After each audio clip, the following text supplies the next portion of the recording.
Hello. Welcome Hi. back to the podcast. The Thanks. yet to be titled podcast with Charlie Hagen. And Jack Hagberg. There we go. We're on a last name basis now. I don't know. We don't have to. I mean, eventually. Yeah, hopefully. eventually, Well, Just say one name. one name. We'll be one name wonders. Jag. Exactly. Yes, exactly. Anyways, welcome back to our little rambling podcast where we'll talk about movies, A little bit of everything. art, music, things that make our brains tick and our hearts happy. So we're reaching out to you on a very blustery December day. It's cold. It's snowy. It's a nice kind of snow, though. Yeah. So what are we going to talk about today? Snow. It's snow. Well, I had my final today, and we were talking about musicals and that, and I brought up Little Shop, Okay. and nobody else mentioned Little Shop. What did you mention about it? Well, because he was asking us. The final was only like 30 minutes, and our final was basically, I'm gonna go one at a time, and you're gonna say which one you like the most and which one you like the least. Okay. And most people were in the realm of like Singing in the Rain was a really popular one. Yep. La La Land was another popular So one. a little bit of context for the people listening in, the two people listening. Yeah, it's What just class us. is this, and what's the basis of it? And it's just a film topics class, Cool. an undergrad film topics class about musicals. okay. But Cool. yeah, so basically, Cool. throughout the course of it, we watched various musicals ranging from Gold Diggers of 1933 all the way up to Amazing Grace, the Aretha Franklin like rockumentary, Get Back-esque thing when she did her live album of the same name and subsequent like concert of that. And so that was, even though that's from 1972, it wasn't released until 2018, I believe. Was there a reason for that, or was it just in a vault somewhere? or The was it a director rights did not thing? use clapboards. Oh. And so for years, they could not sync up the audio and the video. Oh my god. Somebody bought it in 2003 Wow. and put like years of effort into it and still just could not get it all perfectly synced up. That's such an odd. It was Wow. like, it's like an esteemed director, but it was somebody who I think it was like their first movie, Okay. and they didn't want to use clapboards to like disturb the Just kind of the flow of the whole thing. Well, I mean, like, yeah, that's interesting. Like, I've been on a set the past couple days, and I've been their slate person. I've been working with a clapperboard as one of my jobs, and yeah, a big component of that is like the cast is vibing. It's very natural. Mm-hmm. Everyone's just having a great time, and then you have to go in there in front of it and sort of break everything up, get everybody quiet. It's a necessary part of the job, but especially when you're working with a documentary Well, or and- anything where it's real people. And something that you are basically like, they're like, we're doing this. They're not the ones who asked for the movie to be made. Universal or Warner Brothers or whoever it was came in and said, we're gonna make this movie, and they said, okay, that's fine. But like, you're some nobody, like white, just like, fresh off the rack director who's like, this is your first big picture, and you're there recording Aretha Franklin and her band. Like, you're not gonna be like, all right, we need everybody in this church, because it was recorded in an actual like church or chapel or whatever you want to call Yeah. it, like a religious spiritual space. And you don't, like, people are like openly weeping in this when she's singing Amazing Grace and all this type Yeah. of stuff, and you don't want all of a sudden to have this weird like snap. Yeah. But you could also, like, I mean, there are definitely, like, it's a necessary evil, absolutely. And I get why he didn't do it, because, I mean, I wouldn't have even have thought to do it if I were the one directing. Yeah. Because it's like, it'll be fine. We'll fix it in post. Absolutely. I'm sure we'll be able to line it up. But like, It's even if you just like when you're clapping, just clap in front of the camera. yeah. Just something as simple as that. Well, absolutely, and like, especially with filmmaking techniques, it's really important. Like now, especially because of certain SD cards, certain times of day, obviously the scene and the take and all these different things you use to distinguish what type of thing it is, whether or not it's B-roll. But like especially back then, like it's a huge issue when you're just trying to get everything synced up. It still is, and obviously it's there for a reason, and it's just that's a really interesting thing. So you watch that, and so anyways, I want to circle back to Little Shop. So when you were talking in class today, you mentioned Little Shop. We were discussing all of our favorites, and I was the only person who mentioned Little Shop. In fact, a couple people even mentioned it as like their least favorite film of all of them. I said Meet Me in St. Louis was my least favorite of all the ones we had watched. It was just it's a weird flick. I respect that it's a classic, but like it's not. Well, I mean, there's a whole. It's sort of funny. There's always this whole collection of classics that are basically just classics because people refer to them as classics. Yeah. Like they're like, yeah, I watched this movie once when I was a kid. Well, and like, it was a classic. When I was looking through the Criterion collection for that D&D thing I was doing, it like half the movies that were on there, like I had set things in mind that I was looking for, set movies like Alien. Or something like that.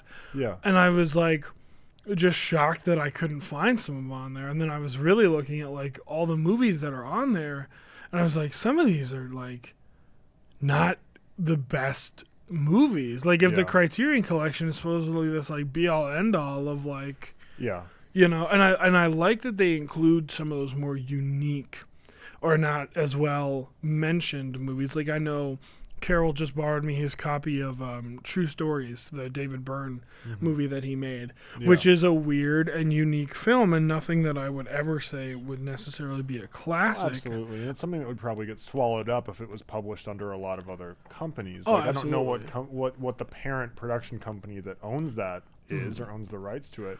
But I'm sure if they were to put it out, it would be, you know, like nobody would purchase it. Well, and it's such a... So putting it on the Criterion Collection gives it a broader audience.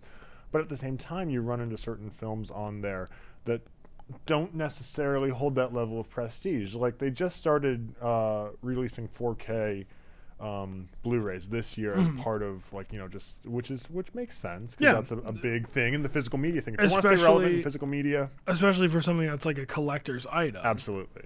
So and they released a few films, and among them I remember it was Citizen Kane in 4K, which is undeniably a classic. Oh, absolutely, yeah.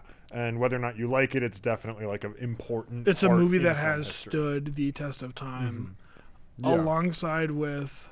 Not to derail us, but just like in terms of like movies that have lasted the longest, Citizen Kane is definitely up there because there's, unlike Gone with the Wind and maybe like Casablanca even, like Citizen Kane isn't necessarily a product of its time per se. No, not necessarily. Like it feels timeless in a way that I think Gone with the Wind, which is usually the big contender for like classic, best classic film of all time. Yeah. And, you know, Gone with the Wind is, adjusted for inflation, the highest grossing film of all time. But I think like Citizen Kane and some of those others like stand the test of time better than some of the other ones that came out. Yeah, no, I completely agree with you. And when I went back and like looked at what films they were releasing, it was interesting to me because one of the other ones that stood out to me, and every single podcast is going to mention them at some point, but A Hard Day's Night from the Beatles was one of those 4K releases. Yeah. It's a black and white film. It can be considered a classic because of what it did to their brand and what it did to like the art of making a film about, you know, a music personality. And that's like right when Elvis started to star in a bunch of films. Like that was 1963 or 64? 64, I believe, was when the movie came out itself, probably filming around 63.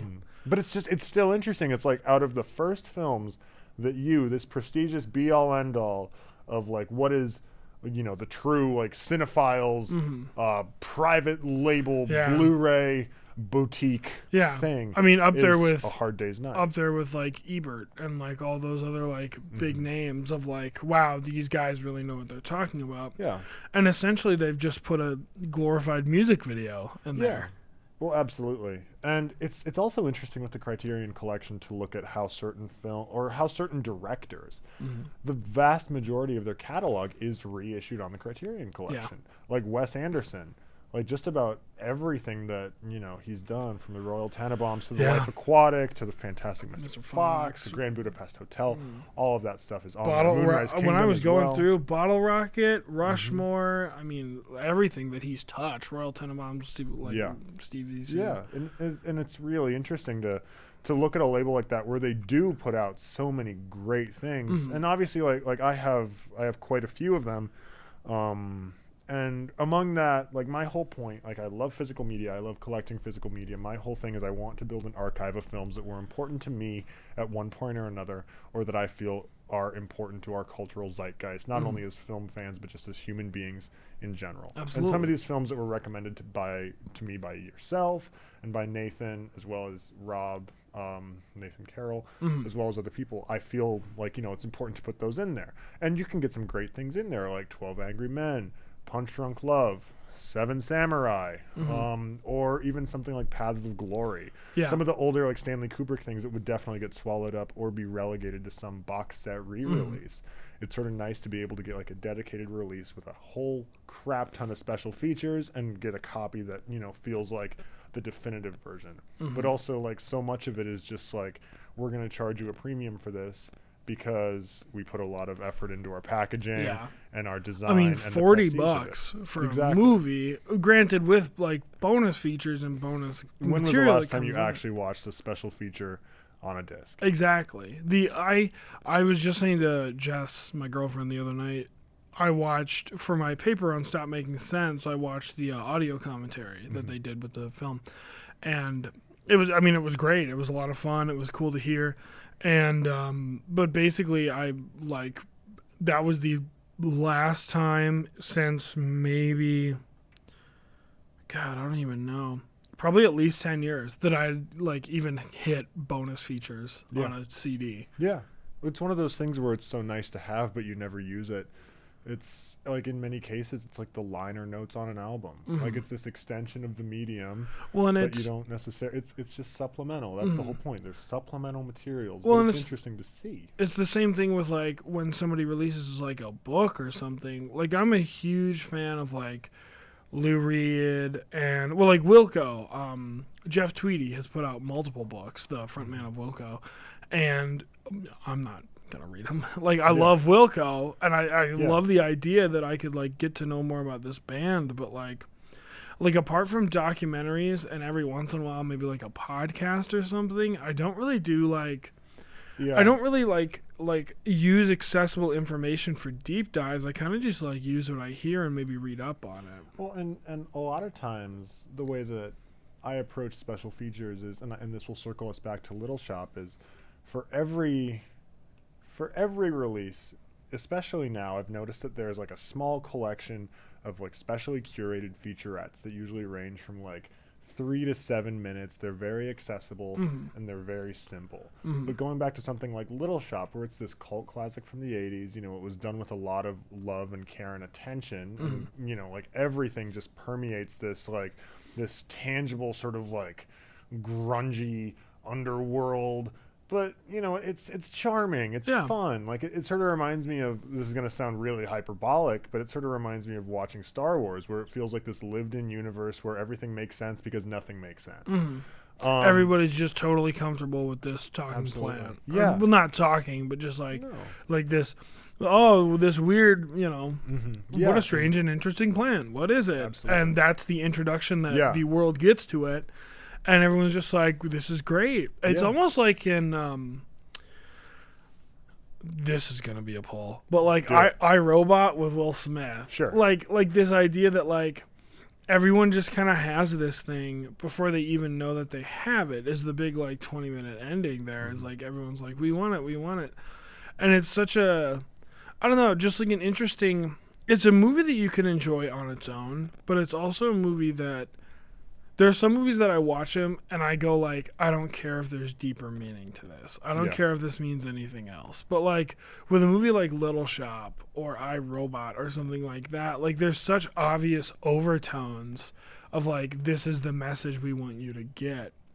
And I think it like for Little Shop, it works really well because it's almost like they're not like hitting you over the head with the idea that like capitalism is bad. Yeah, but no. like it is like you can't help but pull that conclusion No, that absolutely. like this is obviously or like Chicago too is another one we watched in there. Like this whole idea of like Chicago being like a criticism on the idea of celebrity and how much emphasis we put on fame and like who gets to be famous. You know, Yeah.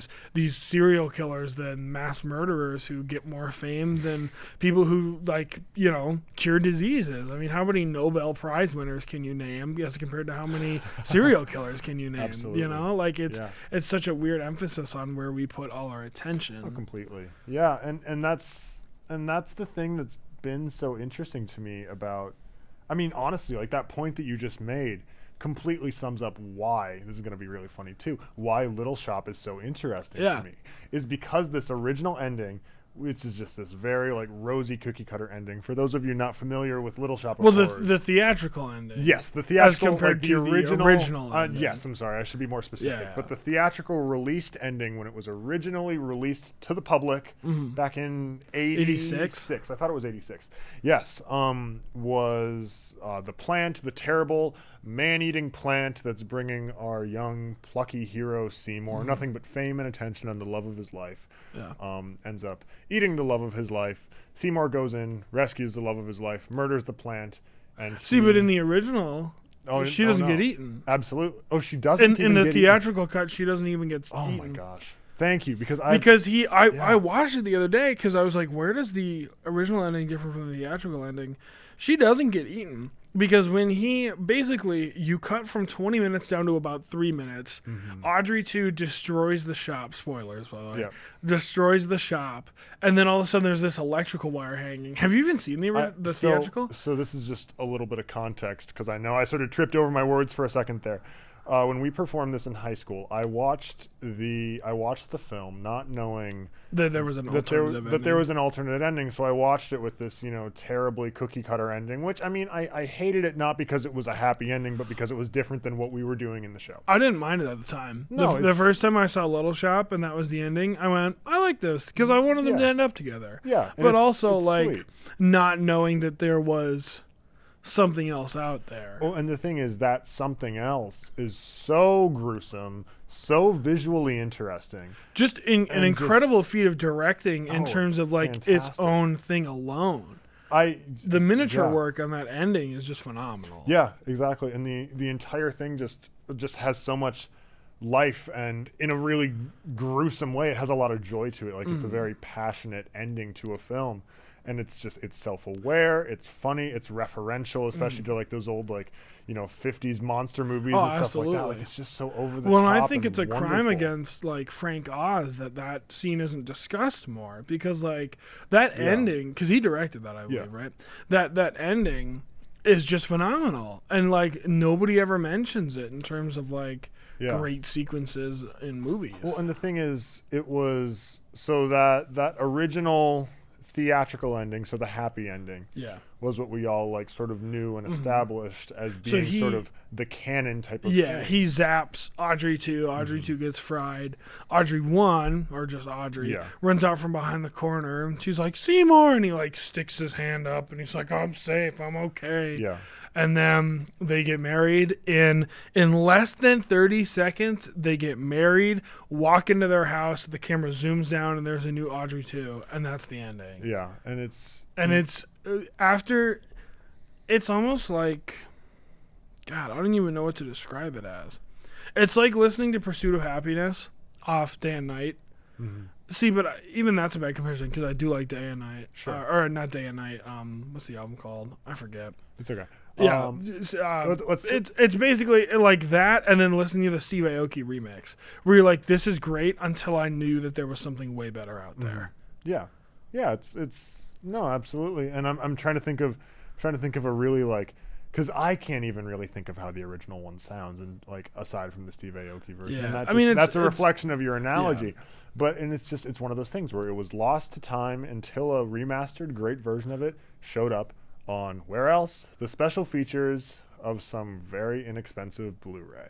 And that's where it is now. It's available. Well, because Carol was talking about, our professor was talking about how he, when that came out, there was a magazine article that came out with black and white stills from this original ending, and then it showed up on a special feature on the B side of the disc. If you put it in, had this original ending in black and white. Yeah. And Carol said he bought it for I think over $100 to get a copy of it because they pulled it and only like 300 or 400 were ever made.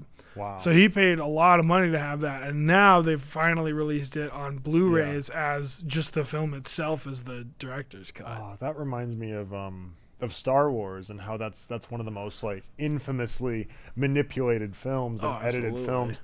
And how in like 2007, I believe, they released a 2-disc special DVD edition. Where on the first disc was like, your modified Greedo shooting first, CGI Jabba the Hutt, all this stuff, and then on the second disc there was an old like original small aspect ratio, theatrical awful cut. Resolution of the theatrical version, almost there as just a novelty. Like, please shut up. Here's your copy. Yeah. Stop bugging us for it. And we haven't seen any official release of it since. And I own that as box set. I got that for Christmas that's the first Christmas gift I ever remember receiving. Yeah.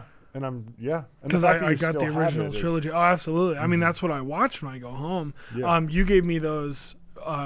Don't come after us, government. You gave me those. You own them, you gave me those bootlegs. And that's the thing about and that's the interesting thing about this is the idea of creating something that's final, but fans almost sort of taking it over. So the despecialized editions, for people that aren't in the know, is sort of this compiled version of Star Wars. There's been this ongoing quest by fans to release and remaster the films as they were originally seen, without any of the edits or anything, maybe not even with like the proper modified sound design. So it's taking what we have as modern tools and actually retroactively going back and making something look as nice as it can, but still looking as authentic. It's up to as possible. 720, isn't it? Yes, it is. So this is a compilation of original theatrical scans and negatives paired with the Blu-ray for like the stuff that wasn't changed, as well as that small little thing that they upscaled and modified, and you get a really nice product. But the thing is, like, and you don't have to watch that god awful CGI. You don't have to watch the god awful CGI. That broke me. Jess and I sat down to watch A New Hope, a movie she had never seen before, and we watched it on Disney Plus, and I almost couldn't do it. Like, it's just bad. Yeah, and it's the weird thing about it is, when do you let go of your product? When do you just say, this is my gift to the world, this is my talent, this is my creation, here you go. Obviously, like with Little Shop, they re-release it, it turns into like this whole thing.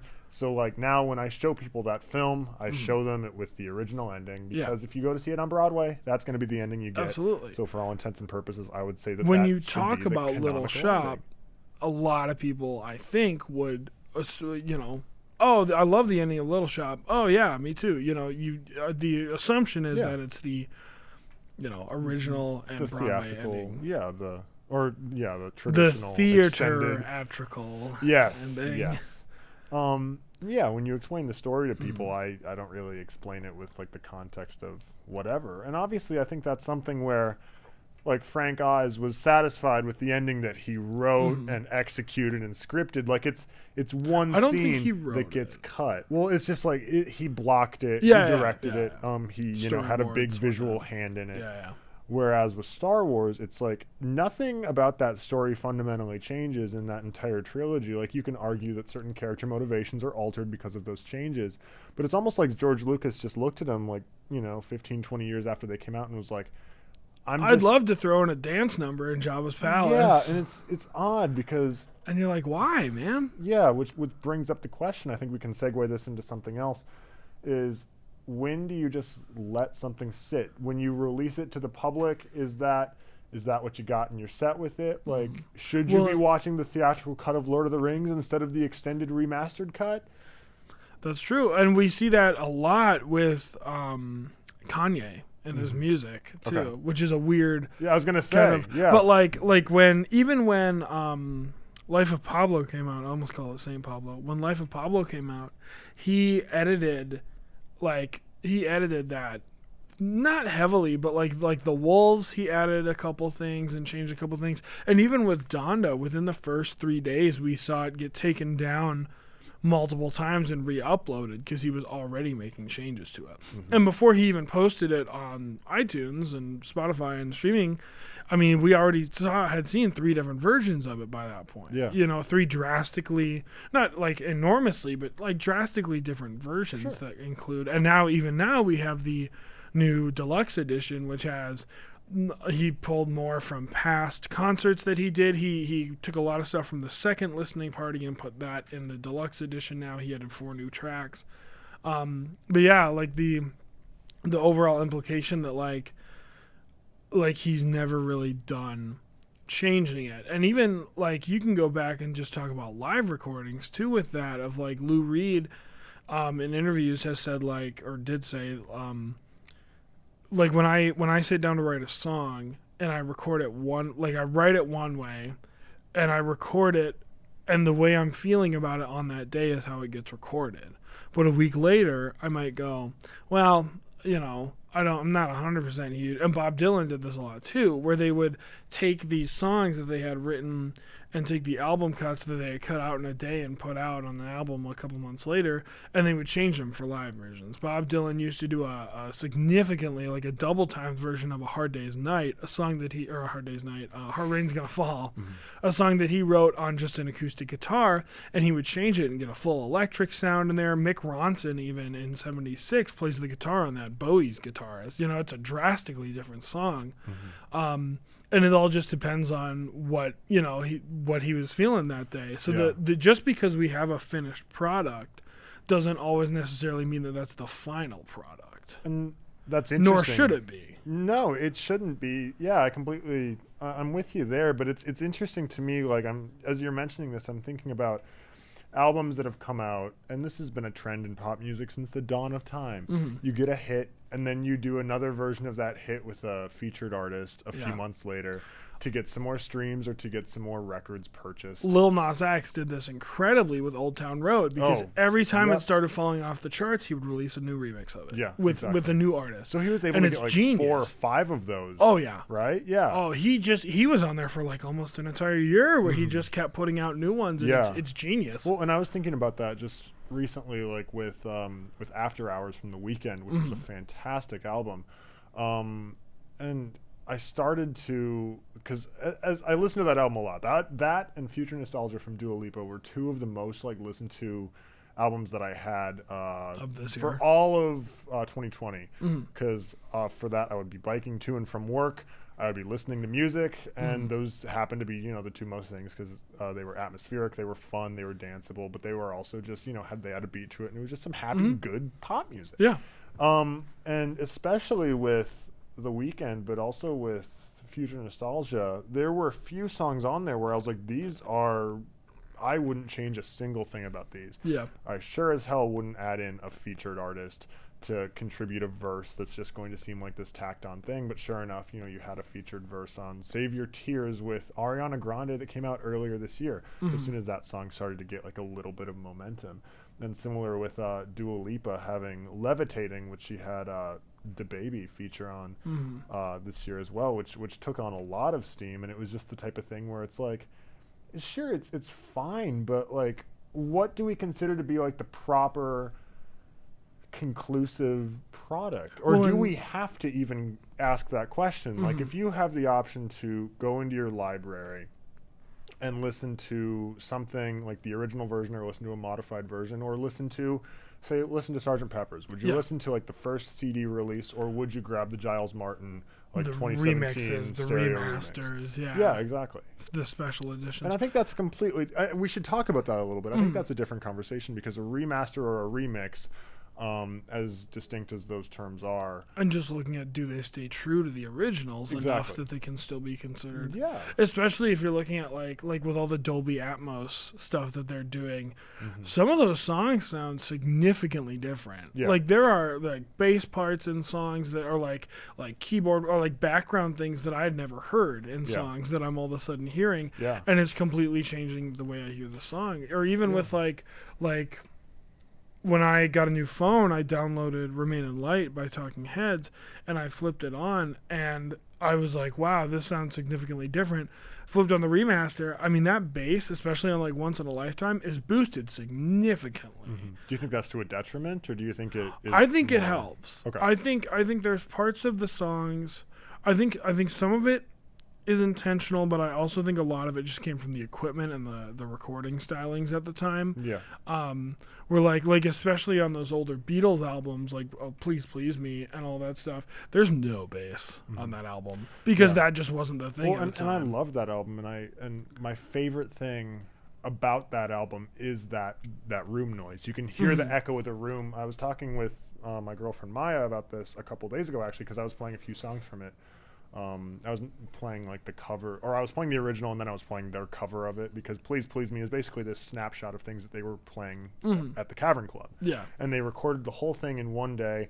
John Yeah, Lennon like had 14 a cold, hours, I think. so he sounds like, he has a cold, twist and shout as him. He's blowing out his vocal cords during that song. Yeah. And there's just this tangible like just sense of just grunge to the whole thing. But you're right, it has some meat to it because of like the tenacity at which they're playing, but the mix is very flat. Oh, it's bad. And that's just like, it's just fine. That's just a product of the time. Absolutely. And I remember when they came out with the first realm of stereo remasters in 2009. I think George Martin was very involved in those. I think they were just his remasters. Well, even with like Let It Be Naked, like Paul was heavily involved in that. Yeah, too. because Paul was very upset. Traditionally, I think we've seen after watching Get Back is that Paul can get to be a little bit frustrated when his intended product doesn't necessarily line up with the ultimate vision. Yeah, but I remember talking with one of my cousins about the remasters, especially in regards to Please Please Me, because at the time I hadn't purchased any of them, but I'd gone on iTunes and I'd listened to the samples with decent headphones.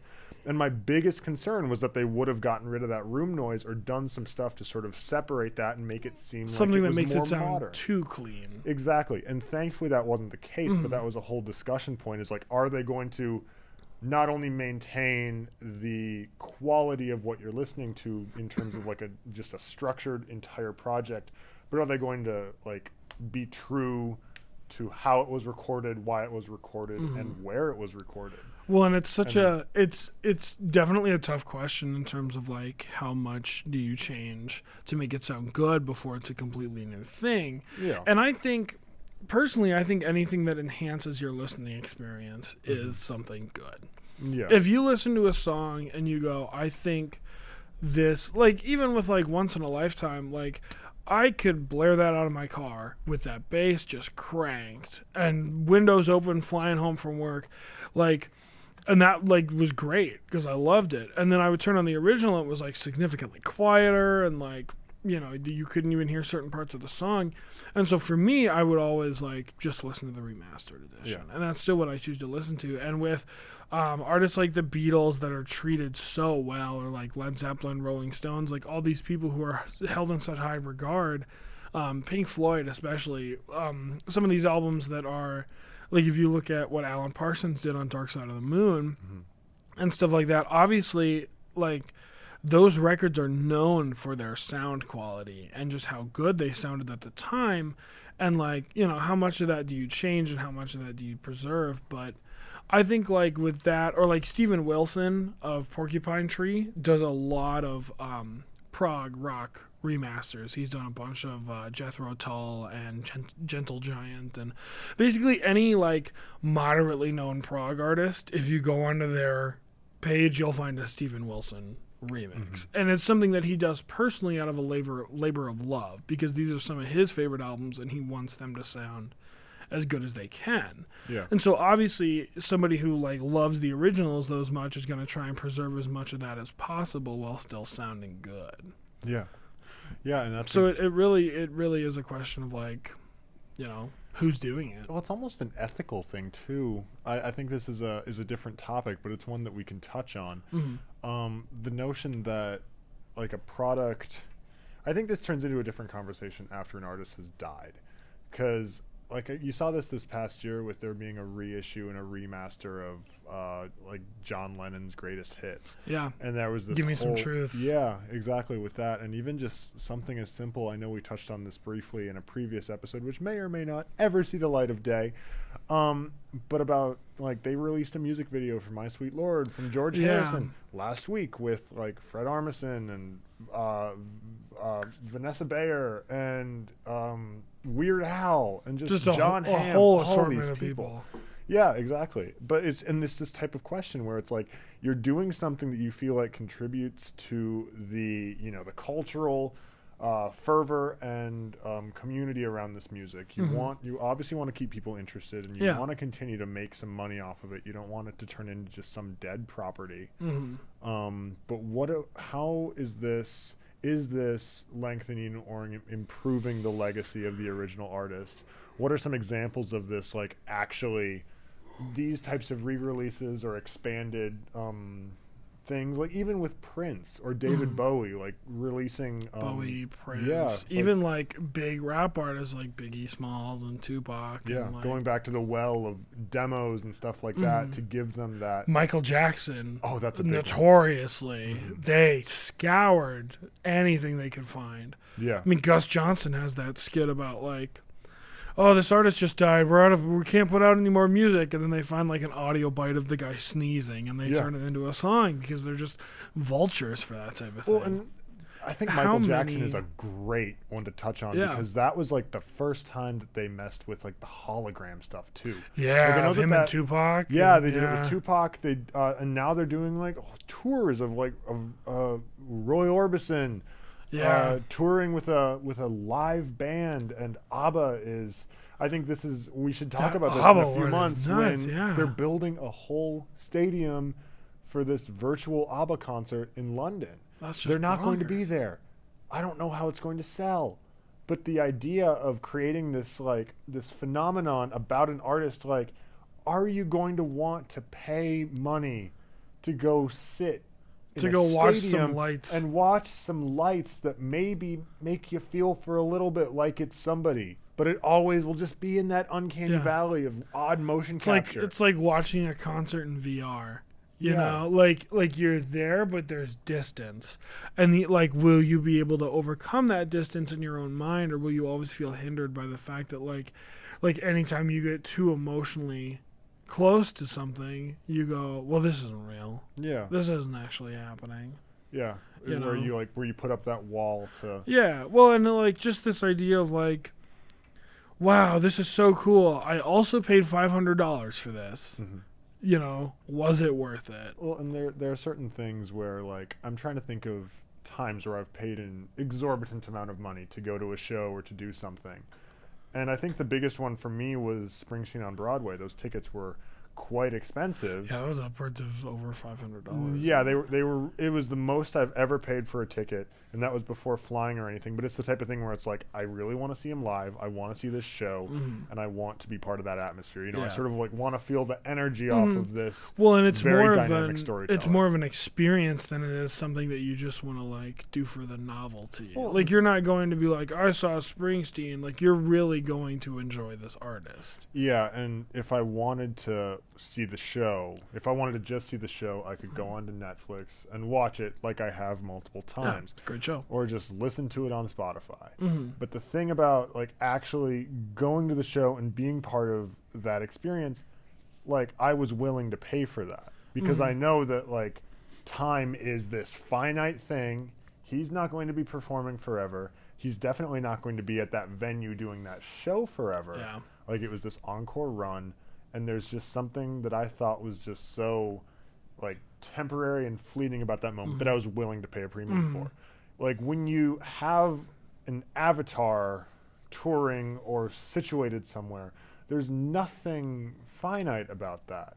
You could post it on YouTube. Or you could have it in your own home. Eventually, there might be this thing where it's like, this ABBA take-home kit. You pay $500 and you get these holograms. You get a little thing you put on your floor. You go on the Facebook metaverse and it's ABBA doing their little dance thing. This is that ABBA thing specifically brings up a really good point because I studied abroad a few years ago, and after after the semester was over, Maya and I went to a few countries just to explore. You're already there. You might as well just take some cheap flights and see some absolutely. places. So we went to Stockholm was the first of 4 stops. Okay. And it actually, it was a very interesting one because we went to the ABBA Museum because, like Stockholm, it's a great place to hang around. Highly recommend it. Yeah. But, the ABBA Museum, it's like, let's see what Sweden's most popular arts and cultural export, looks like. Yeah. And it was a fun museum. But one of the parts about it is you go and sing this karaoke thing on this stage with 4 mics. Actually it was Mamma Mia. That was the song they had loaded up. But they do a Pepper's Ghost thing. Okay. So they have a camera position. You go up on these stairs and you're right in the middle, 4 mics, 2 on each side, and it's you and they sing with you? And it's these holograms. So to you just, have one microphone. You see nothing, but then you go back and you look at this footage because they have, a sheet like right in front of your face that this image projects onto. And it's weird. Yeah. Because they look like avatars. They're not, at no point did you think, wow, I'm up there singing with ABBA. No, it's like, wow, I'm up here in this really good-looking video game. Yeah. But I've essentially Rainbow Six Vegas 2 with the Xbox Kinect. You can take a picture of your face and put it on your avatar. Yeah, and it's like you're there. Well, but at no point do you think like it looks like me running around Vegas shooting terrorists. And that's the weird thing about it is because I looked at it and I was like, this is a cool novelty because I get to hear how poorly I harmonize how with terrible with I this am recorded. with But like that was. Oh wow! You've confirmed my suspicions. I'm a shitty singer. Yes, you confirmed my suspicions. Even with the holograms. Yes, I am not Benny and singer. I am not Bjorn, and I didn't have the cool outfits that they had either. It's a great part of the museum. It is fantastic, but it's like $20 to get in. Is it really? And you completely, you get to experience what that entire concert's going to be like. Yeah. They'll add more theatrics. They'll add Except more bells instead and of being whistles. up there with them and getting some cool vintage video, you're just watching it. How does recording work for that? Like, look at me, I'm right up next on stage to a light. Yeah. Well, and I'm sure they'll I've seen some footage of it. I'll pull it up for you after this after we finish filming here. And it looks good.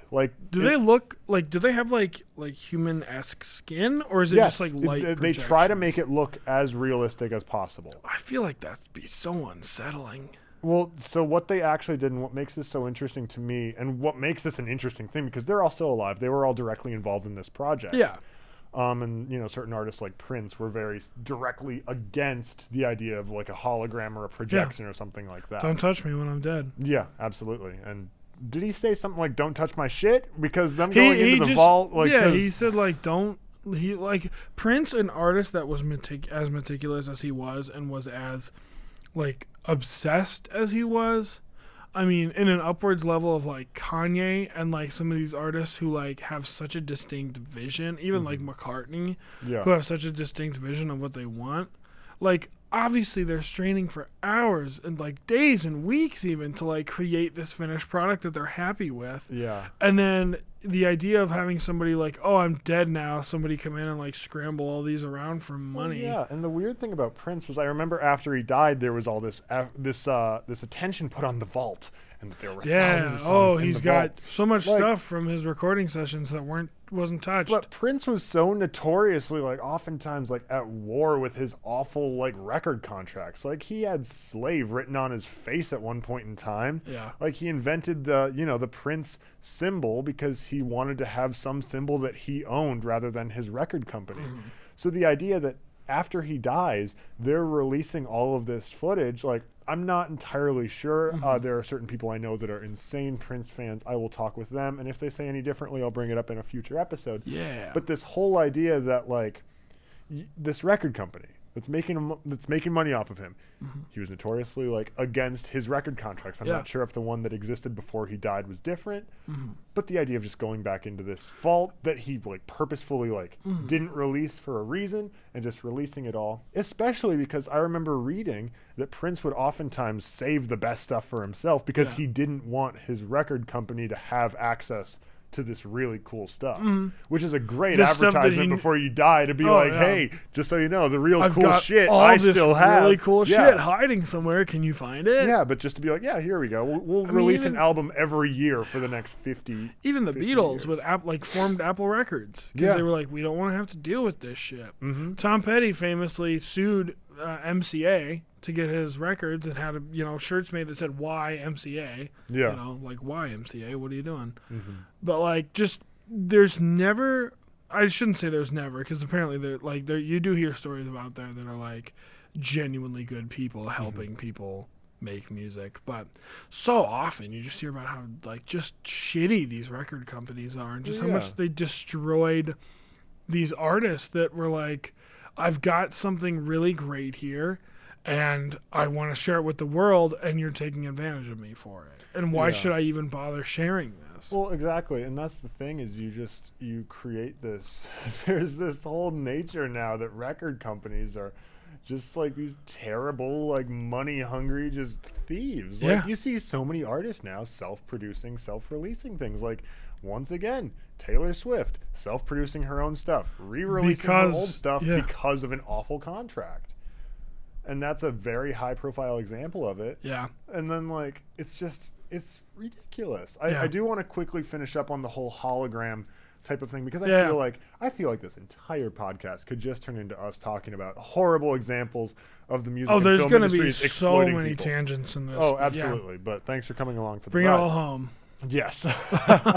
But no, like the idea that these people are all still alive. They were all actively involved in this, and especially the two men. So the two women in ABBA, they lived pretty solitary lives according to press releases from when the new album was coming out.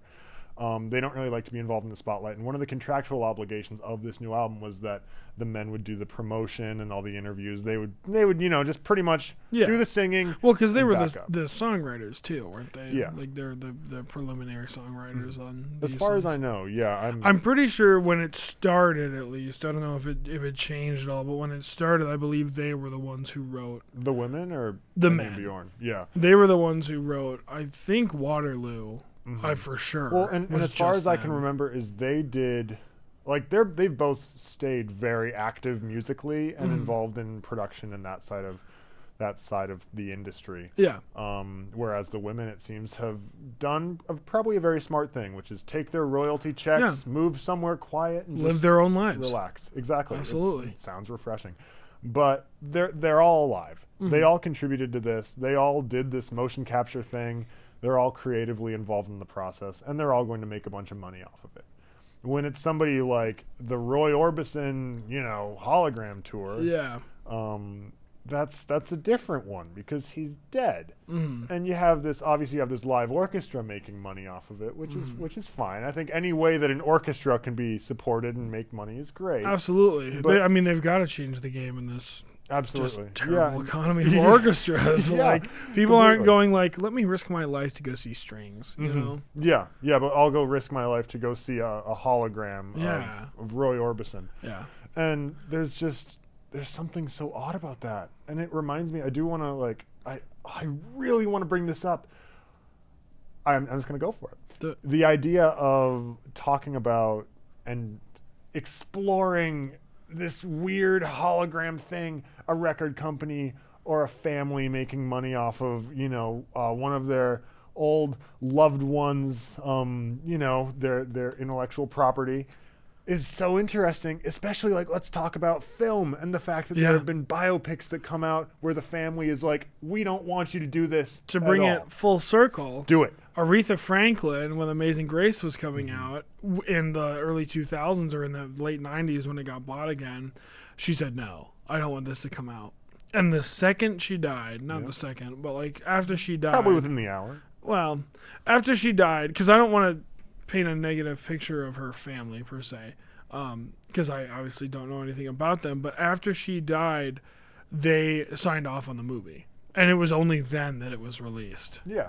So for years she said no to this thing, and then all of a sudden after she dies, it's out. And like obviously people are glad it came out because it's an insight to this life and this world that she was living and leading. And you know, as someone who enjoys concert films and rock documentaries, like the idea that like why wouldn't she want to put this out is like, I don't understand it, because you know all press is good press necessarily in that regard. It's not like she's, you know, backstage during the movie like doing heroin or anything like that. Like it's just her singing. Well, yeah. But like with Get Back, I can understand why for years the Beatles were like, we don't want this. Like nobody needs to see this. Yeah. But like now obviously they've come around to it, and I think all the more power to them, because like if anything it shows how great those sessions were. Like the idea was like, oh, everyone's gonna see the Beatles fighting. Like I mean, and obviously there is some of that. You can see Paul kind of being his controlling self, but at the same time, you can tell it's just a bunch of guys who like really genuinely care about each other. And I loved that. Yeah, because that was the best so aspect refreshing. of the film. And as I've been watching it, it's been so great to just be like, it takes the veneer away from them as professionals or them as you know, the legendary larger than life figures, and it's just like these are people who are really struggling to communicate and include each other in the crazy amount of like, you know, musical growth, popularity, and also expectations that they're dealing with. Well, and just how much they were ready to split. I mean, you see just a year after, not even a year after they split, like all four of them were putting out solo albums. John had Plastic Ono Band. George was working on All Things Must Pass, which came out in 1971. McCartney put out McCartney and Ram, both within 1970 and 1971. Yeah. You know, I mean, all these artists were ready to kind of go their separate ways, but it was them kind of trying to hold on to this thing that was, I think at that point, unsalvageable. Just because of how like apart they were growing, even just musically. And I think that's the beautiful thing about it, and I hope that we get to see more. Like as I've been watching Get Back, I really want to see more projects focusing on just the discourse between musicians and artists and stuff like that. Some of my favorite movies are about making movies or making music.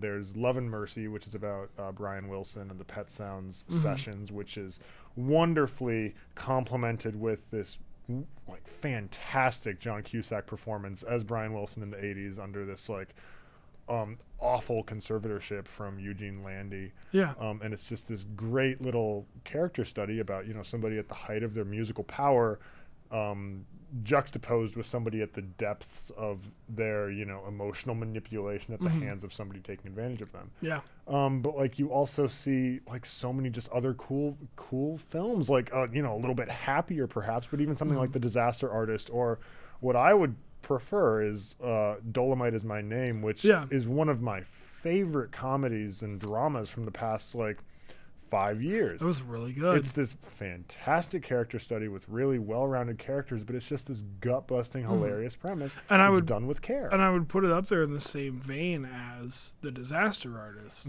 You know. Yeah, and I just, and that's the thing is, Get Back is funny because it's real. Yeah. Get Back is sad because it's real. And nothing about it You're has this watching, veneer or polish to it. It's such a religious is a strong word, but like this experience of watching them and then just seeing the words like this is what's on the album, like knowing you're watching someone do something that at the time probably didn't mean that much to them, and now years later is something that you can pull up on your phone and listen to. Yeah. You know, this idea that I can pull up Let It Be at any time, and that's something that was made years ago by people in Strain, and just like how much, like as compared to like you could like, you know, they broke up the band shortly, you know, after Abbey Road was released, and that was all within the same year as Get Back and Let It Be and whatnot.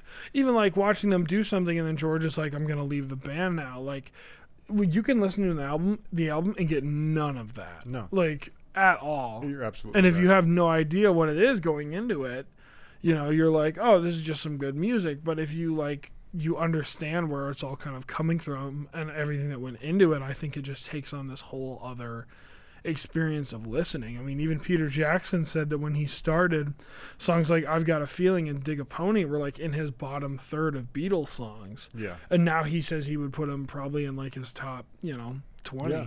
Well, and I've developed such a greater respect for that album as a whole just by being able to see the context of it. I think everyone has. I mean, that was like a notoriously disliked album in terms of comparing it to everything else that was in the Beatles. I mean, Rolling Stone magazine, when they did their 2012 list of their top 500 albums of all time, Abbey Road, from Rubber Soul to Abbey Road, excluding Magical Mystery Tour, was all in the top, I think, like 15 or the top 10. Yeah.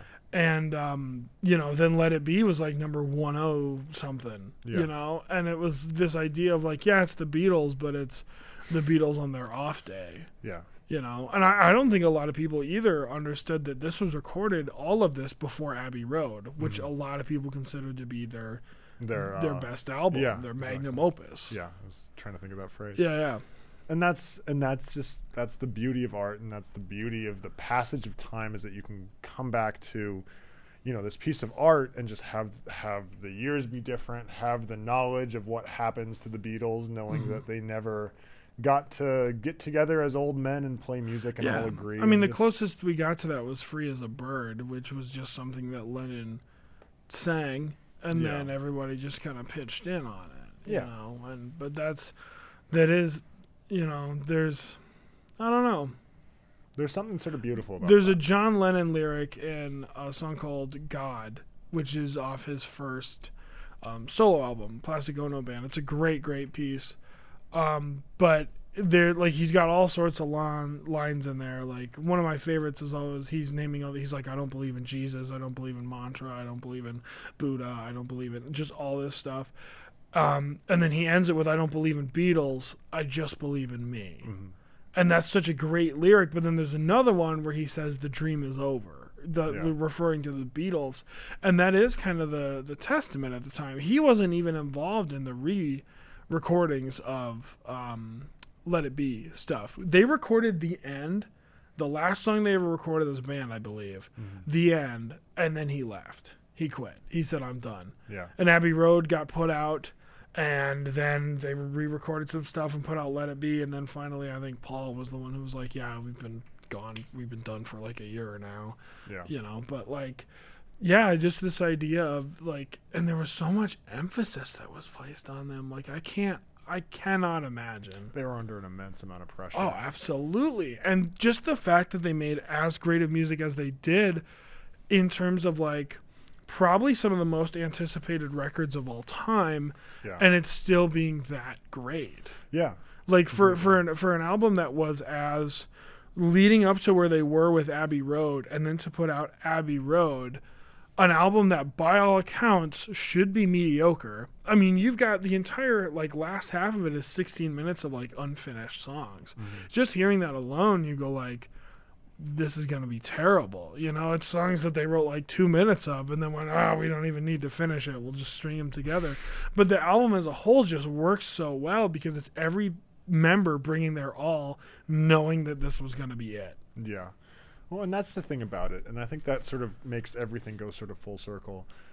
I'm okay with people going back to the well. Everyone's got to make money, and if you do it with integrity and respect, and I think that's the most important part. It's just respecting the original. Yeah, but like people go into something with their all. People, especially in relation to Abbey Road or Little Shop of Horrors or anything, they go into this project like with the emotional integrity to see through their vision and to make it work out. And damn it, if that doesn't work out, that must be just terrible and sad. And having it turn into like this cultural zeitgeist thing of just like, oh, this project didn't work, it's an off day. Yeah. Where it's like, for every time I thought Let It Be was the worst of the Beatles albums and this terrible off day, there was so much passion and power and energy and optimism put into that. Oh, absolutely. They were going to break up very quickly, but when you watch it, you just see people at the height of their creative power. Oh, absolutely. Which is just beautiful. Well, and it's weird to think that, like, where they were going with Abbey Road, like, you know, Ringo was in his 20s when they, like his early 20s when they broke up. I mean, I don't know his exact age, but I think it was like 24 or younger. Yeah. You know, and just this idea that, like, you do that, where do you go from there? Absolutely. Before you're even 30, you hit this peak. And just to look at, like, some of the stuff that they put out that was as good as stuff that they put out with the Beatles, and just seeing that, like where they ended with the Beatles was not necessarily where they ended creatively. And I just think that's a really cool thing to see. Exactly. And I mean, I think that sums everything up, is even if there's a project that comes out after their death, as long as it's done respectfully and hopefully with the permission, be it prior or current permission from those involved, and it's not done with any, you know, lucrative means to try to make some money or just to, you know, stop the cash cow from drying up. I think there's a lot of beauty and artistic merit to doing that. Absolutely. So we've been talking here for about an hour about a little bit of everything. So thank you for coming along with us if you managed to make it this far. And yeah, we'll see you in the next one. My name is Charlie Hagan. I'm Jack Hagberg. Have a great one. Stay safe, and we will see you soon.